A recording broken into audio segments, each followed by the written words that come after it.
GSDP మన రాష్ట్ర స్థూల ఉత్పత్తి రాష్ట్రం ఏర్పడ్డ నాడు 4,51,000 కోట్లుంటే ఈరోజు 14,63,000 కోట్లకు పెంచారు. 160% పెరిగింది. దీని గురించి రేవంత్ రెడ్డి నోట్లకెళ్ళి ఎందుకో రాదు.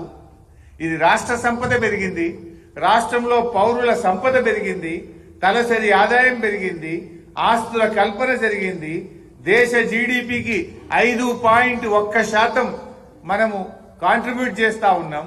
ఇలాంటి మంచి మాటలు రేవంత్ రెడ్డి నోట రావు. అన్ని అబద్దాలు, గోబల్స్. నిజాలు చెప్పు నువ్వు.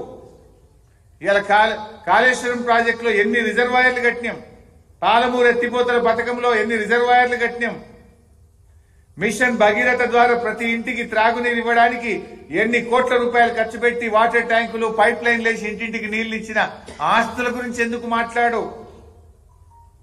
నీ మహబూబ్ నగర్ జిల్లాలో 6 లక్షల ఎకరాలకు నీళ్లు ఇచ్చినమే, దాని గురించి ఎందుకు మాట్లాడవు? నువ్వు ఎంతసేపు చిల్లర రాజకీయం, చిల్లర మల్లర రాజకీయాలు, బురద రాజకీయాల్లోనే నువ్వు అంత కాలం వెళ్ళబుచ్చుతున్నావు. చివరికి వెనకలు తిరిగి చూసుకుంటే ఏముండదు. పండ్ల మీద పడు. రాష్ట్రం ప్రతిష్ట దెబ్బతీయకు, రాష్ట్రం పరువు దెబ్బతీయకు. వాస్తవాలు మాట్లాడాలని చెప్పి నేను రేవంత్ రెడ్డికి హితవు పలుకుతా ఉన్నాను. ఈ లెక్కలకు సంబంధించి 6.85 కాదు 4.26 ఎట్లా అని అసెంబ్లీలో చెప్పిన ప్రెస్ నోటు, అన్ని వివరాలతో కూడిన ప్రెస్ నోట్ కూడా మీకు అందజేస్తున్నా. ఎందుకంటే ఇది రాష్ట్ర ప్రజలకు తెలవాల్సిన అవసరం ఉంది. అధికార వేదికల మీద రాష్ట్రాన్ని, ప్రజలను తప్పుదో పట్టించే విధంగా రేవంత్ రెడ్డి మాట్లాడుతుంది కనుక ఈ వాస్తవాలు రాష్ట్ర ప్రజలకు అందరికీ వెళ్లాల్సిన అవసరం ఉంది. దయచేసి మిత్రులు ఎలాంటి కటింగ్ లేకుండా పూర్తి వార్త ప్రచురమయ్యే విధంగా సహకరించాలని చెప్పి కూడా నేను కోరుతున్నాను. నేను చెప్పిన దాంట్లో ఒక జిఎస్డిపి పర్ క్యాపిటల్ ఇన్కమ్ ఈ మాత్రం లేదు. అది నేను ఓవరాల్ గా చెప్పిన. మిగతా వివరాలన్నీ అందులో ఉన్నాయి. జిఎస్డిపి పర్ క్యాపిటల్ స్థూల జిఎస్డిపి రాష్ట్రం ఏర్పడ్డప్పుడు 4,51,580 కోట్లు. 4,51,580 కోట్లు.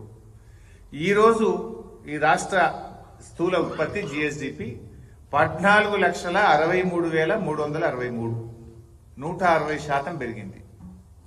14,63,963. పర్ క్యాపిటల్ ఇన్కమ్ ఆ రోజు 1,12,162. దేశంలో 8వ స్థానంలో ఉండేవాళ్ళం. ఈరోజు 3,47,229తో దేశంలో ప్రథమ స్థానం. గోవా లాంటి చిన్న రాష్ట్రం మినహాయిస్తే we are number 1 in the country. మా ఉర్దూ జర్నలిస్ట్ మిత్రులు వచ్చిందా? ఒక్కరుంటే సరిపోదు, అందరు రావాలి. నేను ఒకటి చెప్తాను, నువ్వు చెప్తావు.